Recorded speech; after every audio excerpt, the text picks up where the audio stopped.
Happy Tuesday, October 17th to everybody. We are at it again this morning. And yesterday, I think I left off with a clip when we were going through Cedar Rapids. Yeah, so we made it all the way up to a rest area up in the Dundas Northfield area of Minnesota, which is just, I don't know, about 45 minutes or so south of Minneapolis, and found literally the last spot.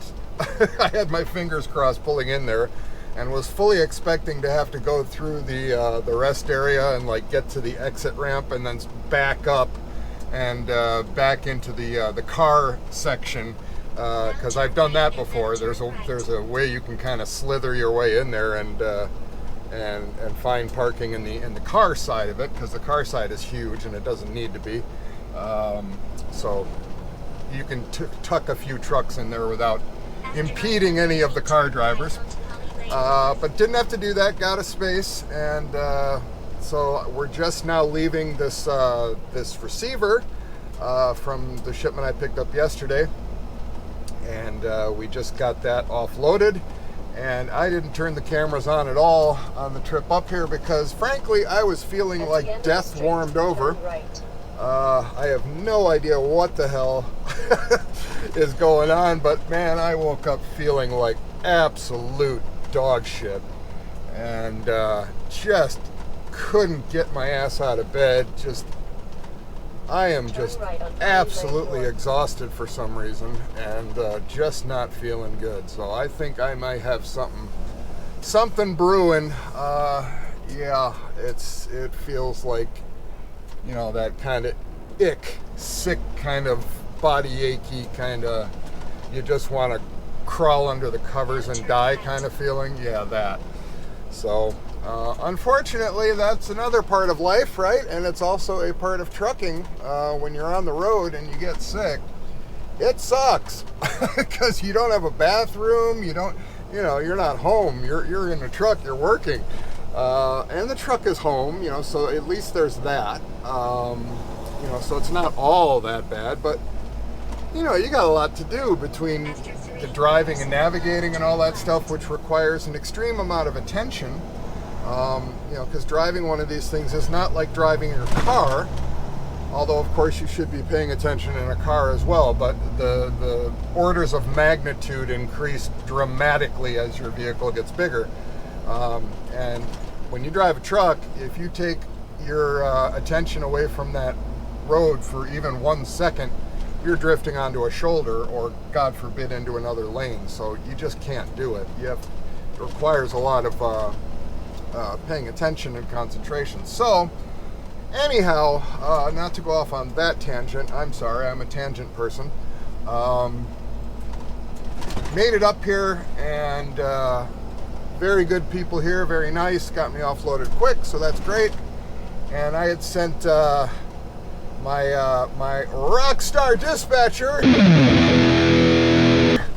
I'm going to go ahead and name him, and if he doesn't like that, he's going to have to tell me, and then he's going to have to change his name. No, I'm just kidding. I can't do that. I got to ask him if I can use his name. But I just let him know via a message like, hey, man, I'm not feeling good at all. So maybe it would be smart, whatever you're cooking up for the next load,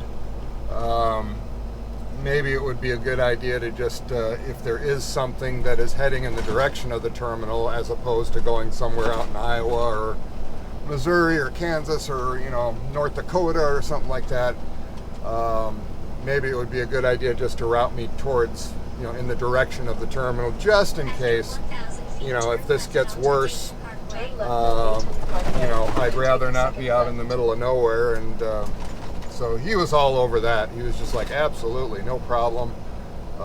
Just keep me posted. Let me know if you need to stop. You can stop. And all, it's just as good as they come. It's exactly what I would expect.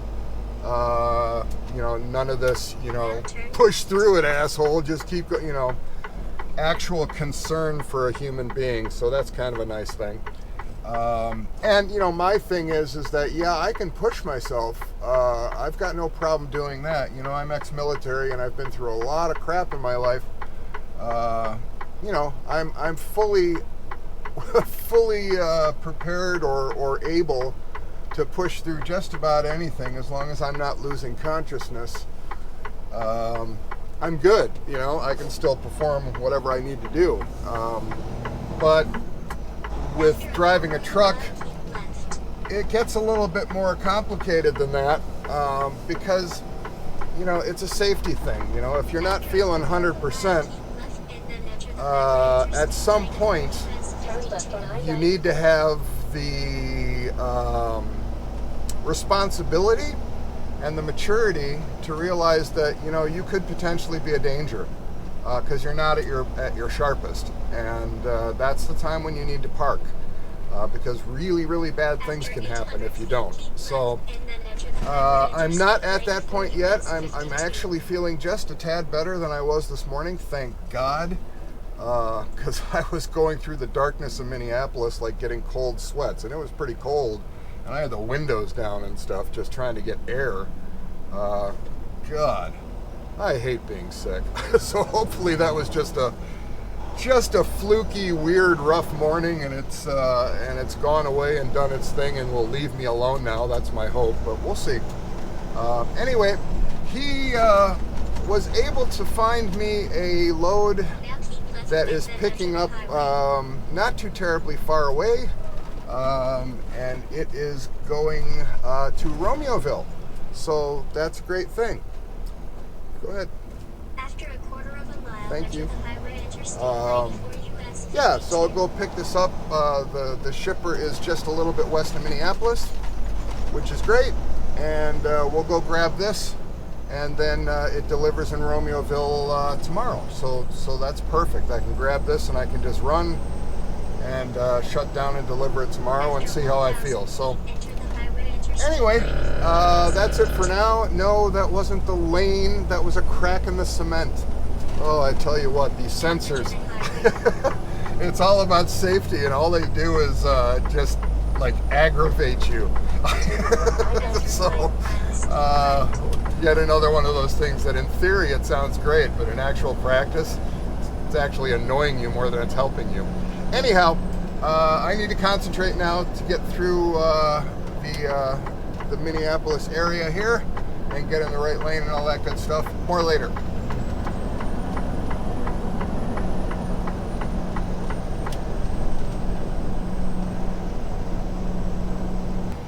All right, another pickup in a tiny little town. We are in the town of Glenco, Minnesota. Didn't even know there was a Glenco in Minnesota. So here we go. There's a Glenco in the Chicago metro area north of the city. Left on 7th Street East, then Very take the nice second right. suburb. Very affluent, expensive suburb. Well, let's see here. One GPS wants me to go that way, one wants me to go this way. This way makes more sense to me, so I'll follow the trucker path. It's a 50-50 shot. After 800 feet, turn left onto Chandler Avenue North and then immediately turn left. Left onto Chandler Avenue. And then an immediate left. That must be Chandler Avenue. Well, that's quite a zigzag. Now turn left and then immediately turn One left quarter onto mile, 10th Street turn left on East. County Road 83, then take the third left. Now turn left.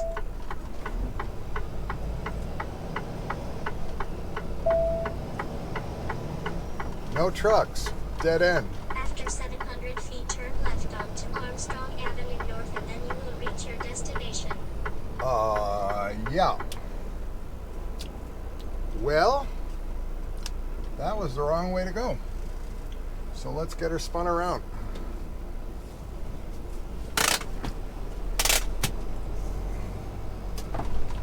Oh, gotta Turn love left it. on Armstrong Avenue North, then take the second right.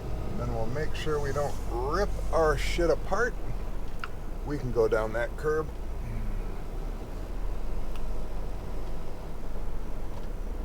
Wait for Farmer Ted.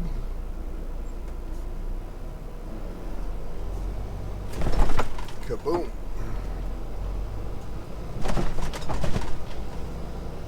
After 600 feet, Well, turn right onto 8th Street East. like I said, 50-50 shot. We chose wrong. But that's okay. Thank God we had enough room for a recovery. So, let's go to 8th Street, which is what Garmin was saying. Now turn right. Is this 8th? Turn right on 7th Street East, then take the second right. Okay, it says no through trucks, but I'm not a through truck.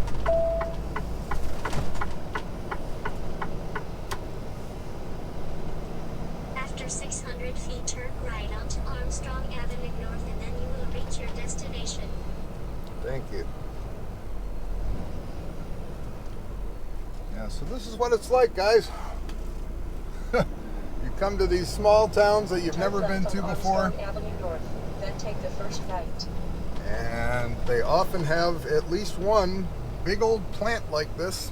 This is Seneca Foods. Now turn right, and then you will reach your destination. Well, let's see what it says there. Trucks, employee parking.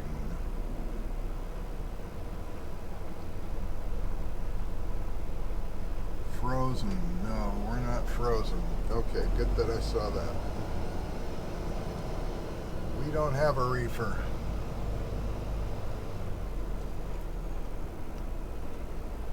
That's probably our dock down there to the right. We will find out shortly.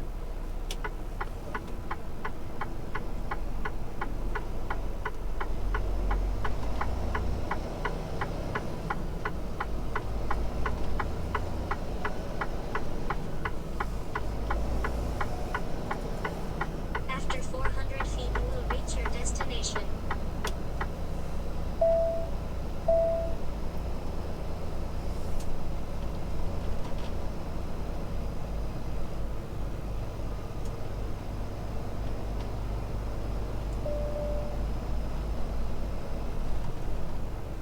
In 1/4 Well, mile, You have turn reached your right on destination. 13th Street The East. destination is on your left.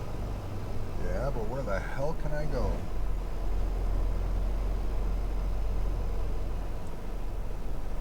Shipping and receiving. Well, I'm just going to pull into this lot and see where they want me to back up. If I go right down the center, the cars can get in and out, and I'm kind of positioned to get onto a door, whichever one they tell me. So, kind of seems logical to me. Hopefully it seems logical to anybody else. Let's go see a man about a shipment, or a woman. Okay, it turns out my evil plan was a good one, because we're going to back onto door 3, which I can now do fairly easily because we're in this lot. So let me just get myself straight for it. Now we have to back across the street, which I never like, but it's a tiny little street and there's really only trucks coming through here.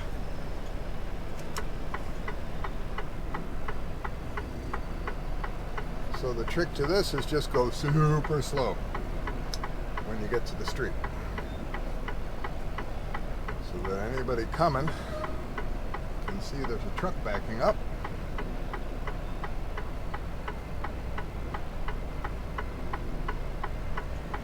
Like that cement truck. Just decided he wanted to blow through, thank you.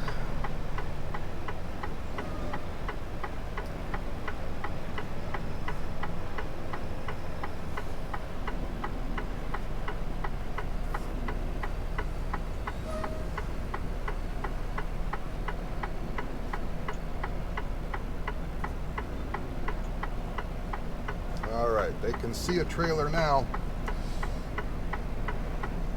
So, anyhow, you still gotta watch like a hawk because people are really freaking stupid.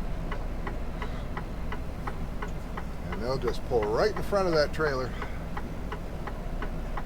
never understood why trailers don't have reverse lights. I don't know. I always thought maybe they should, but maybe there's an obvious answer that's like kind of duh, that's why. But I sure haven't thought of it. But that's what flashing hazards on a semi are. Pay attention, don't get hit. Yeah, just creep our way into door 3. At least they got nice straight lines that are centered on the door, which is really nice because pavement markings are not always accurate like that.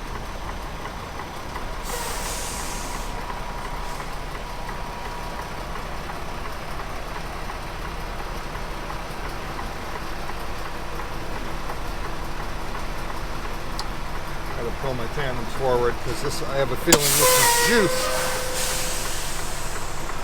A lot of boring math later. All right, so we are all loaded up with canned vegetables. So we've got a whole truck full of green giant Mexican corn and green beans. So I know that if I get hungry, I can just pop that seal and have at it. No, just kidding. We don't do that. But yeah, so understandably, it's a nice heavy trailer. And as you do, or as all young, listen to me, all inexperienced or new drivers, always look at your bills of lading. So when they hand you that paperwork, make sure you give that paperwork a good look over. Make sure it's going to the same place that you think it's going. Because in one of my videos, not too far back, I didn't do that and ended up driving out of there with a wrong load. I never thought in my wildest dreams that that would ever happen to me in my career, but it did. And it turned out to be no harm, no foul. It was okay, but imagine picking up the wrong load and driving like 2 or 3 states with it. Yeah, that's a problem. So that's a good way to lose a job. So don't forget. Look at your bills of lading, read them, make sure you don't have any like hazmat that requires placards. Just make sure everything looks on the up and up as to what you're supposed to be picking up, and it's going to the location that your dispatcher mentioned to you or wrote to you or what have you. So, and then the other thing you need to look at is the gross weight.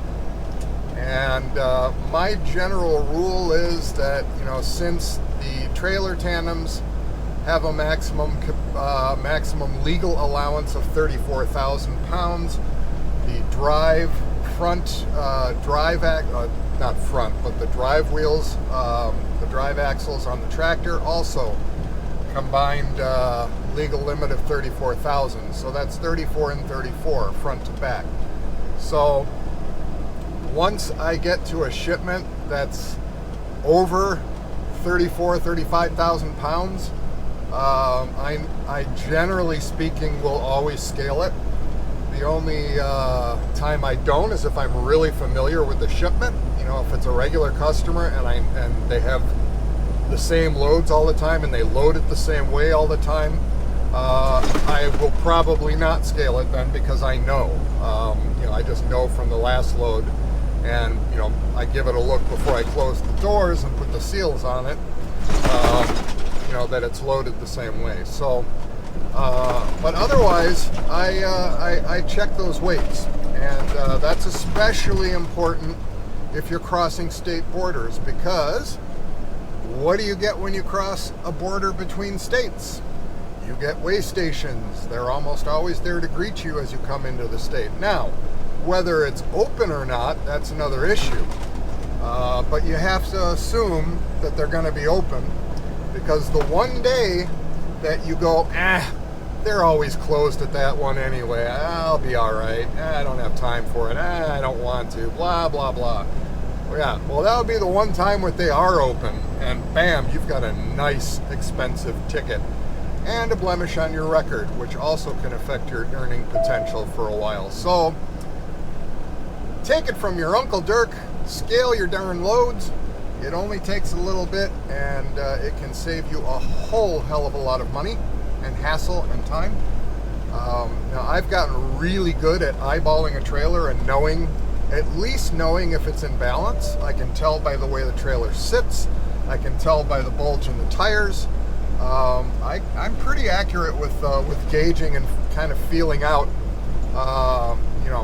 what's going on with the trailer. But even still, it can look balanced, and one of those axles can be off, and I don't want to take that chance. So scaling is cheap insurance. So we are going to go to a scale location at some truck stop, a little mom and pop, because we are in rural country here. And the closest one is about, another half hour down the road. And we will get this scaled, and well before we have to cross over into Wisconsin. And we should be fine. So we are heading back towards Romeoville with this one. Okay, we're scaled and stopped at a truck stop that I've stopped at countless times right around the St. Paul area as you're coming on 494 heading towards 94. There's like a Brockman's or something, I don't know, it's a quick trip, and it's kind of hidden away on this little road that kind of veers off of 494, but it's one of the last places to scale before you cross into Wisconsin. So I remembered where it was, and I stopped there. And truck is perfect. So I'll put a picture of the scale ticket up on the video because I've gotten extremely good at eyeballing a trailer. So based on how it was loaded, I could see how it was loaded, and kind of moved the tandems a little bit, kind of looked in the rear view to see what the tire bulge was doing, and once I liked what I was seeing with that, got out, saw how the trailer's sitting, how it's sitting on the suspension, kind of eyeballed it, moved it a little bit more, got out, looked at it again, I said, yeah, that looks right, and drove off. Well, the scale ticket shows it's perfectly balanced. It's got like a few 100 pounds more on the drives than on the trailer, which is what you want. You want just a little bit more weight on your drive wheels than you want on your trailer. Ideally, I mean, if you don't have it that way, it's not the end of the world. But if it's bad weather, especially snow or ice, anything that's slippery, then if you have your trailer tandems heavier than your drive wheels, you're asking for trouble. Because that'll make you jackknife before you knew what hit you. So always keep a little bit more weight on your drives if you can. And so this one is just absolutely dead on perfect. Couldn't improve it if I wanted to. So, and that was from eyeballing it. So, and I would call it a fluke or just a lucky shot kind of a thing, but I do it all the time. It's ridiculous. It's like it's like, okay, that seems right. And then I go scale it, and it's like dead on. I don't know. Maybe I've become a trailer balancing savant of some sort. I don't know. Anyway, we are continuing on our journey. We will shortly be crossing into Wisconsin. It is a gorgeous day. So that is at least helpful. I still feel like absolute dog shit. And have like zero energy and zero desire to do anything other than sleep. So I may just have to pull her over at a rest area or something and just do a power nap or something. I don't know. But I'm just not feeling my normal, usual spunky self. So, oh well. If it is some sort of a cold or bug or flu or virus or something, at least I'll be getting it out of the way, before the winter hits. I don't know. You gotta look for a bright side somewhere. I don't know. Anyhow, we continue on. The following day. Well, good morning, everybody, and happy Wednesday, the 18th of October. And I, if you couldn't hear it, am sick as a frickin' dog. So I think I ended up catching some sort of a flu and feel like death warmed over, and pulled in here to my favorite Petro in Rochelle, Illinois. with about 20 minutes left on my 14. So yeah, ran a very, very long day yesterday, feeling like absolute garbage. But I just thought, you know what, I'm just going to keep running, and hopefully I'll feel better. Yeah. Yeah, last night, woke up every 5 minutes, drenched in sweat, running a fever. Yeah, so it is now, God, what is it? 9, almost 10 o'clock in the morning, and I'm still dragging ass, just trying to get moving. Talked to my rock star dispatcher. Coolest dude in the world. Let him know that I'm feeling like reconstituted dog shit, and nice that these guys are human beings and treat drivers like humans. You know, he's like, hey, no problem, you know, just do what you need to do. So I still have this load of green beans and Mexican corn that we picked up out in, where was it, Glenco, Minnesota. Still have that attached, and it delivers in Romeoville, which is not far. It's a little over an hour from here, from Rochelle. So I'm going to deliver this trailer, and Romeoville is very close to our terminal in Plainfield, so I'm going to deliver what I have and then just run over to Plainfield.